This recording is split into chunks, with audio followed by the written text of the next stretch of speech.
ملاحظة ثانية جاءتني بعض الأسئلة بعد الحلقة الماضية، وهي أنه موضوع أزمنة الحركات. أزمنة الحركات عندنا أيها الإخوة، زمن الحرف المفتوح يساوي زمن الحرف المضموم يساوي زمن الحرف المكسور. فعندما يقرأ القارئ شيئا من كتاب الله عز وجل لا بد أن تكون حركاته التي ينتقل إليها من فتحة إلى ضمة ومن ضمة إلى كسرة أن تكون هذه الأزمنة للحركات متساوية. ليس مثلا ولما بلغ، يعني فجأة نجد القارئ أسرع بدون مبرر ثم بطأ، ثم هكذا تجد القراءة غير متزنة. القراءة الله يسلمكم دائما مبنية على شيء اسمه التناظر. وذكرت لكم لما شرحنا قول إمامنا الجزري واللفظ في نظيره كمثله أن على القارئ إذا لفظ حرفا بطريقة معينة ثم جاءه نظير هذا الحرف الأول أن يلفظ بالثاني كما لفظ بالأول من غير لا زيادة ولا نقصان.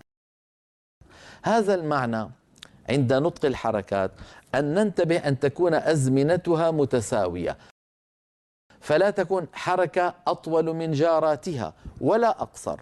في هذا المعنى قال الإمام الطيبي رحمه الله، أحمد الطيبي، الذي ذكرت لكم أبياته في الحلقة الماضية، يقول في هذه المنظومة ذاتها، منظومة المفيد في التجويد، يقول فيها رحمه الله عن الحركات، واسمعوا ما يقول، كلام رائع.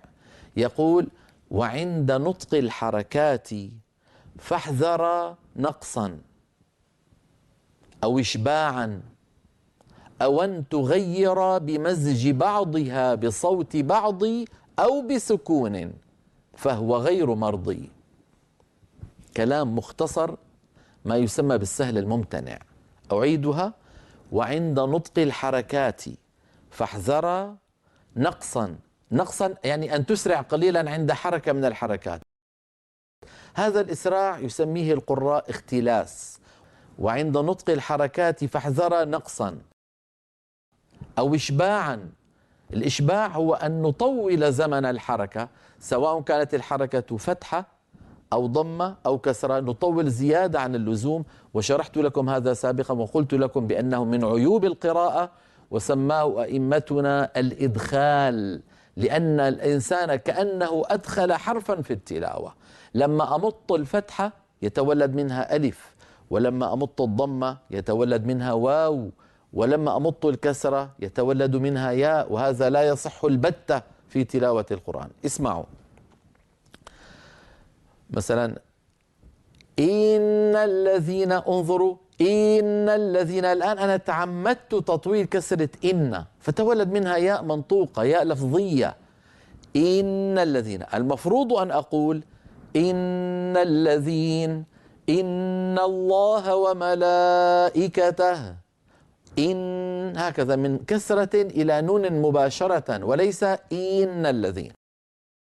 لا أمط الكسر. الضمة: ولقد كنتم، انظروا، كنتم ضمة فقط، لكنني لو طولت وبالغت ولقد كنتم، اسمعوا، كنتم، شو صار بالضمة؟ طال صوتها فتولد منها واو منطوقة.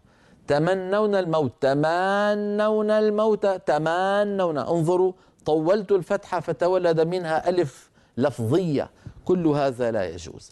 هذا ما عنا به إمامنا الطيبي رحمه الله لما قال: وعند نطق الحركات فاحذر نقصا أو إشباعا أو أن تغير بمزج بعضها بصوت بعض أو بسكون، يعني أو مزج صوت بعضها بالسكون، كما ذكرت في الحلقة الماضية من الأمثلة في الفتحات والضمات والكسرات، ذكرت ذلك، فراجعوا الحلقة الماضية تجدون هذا البحث بالتفصيل.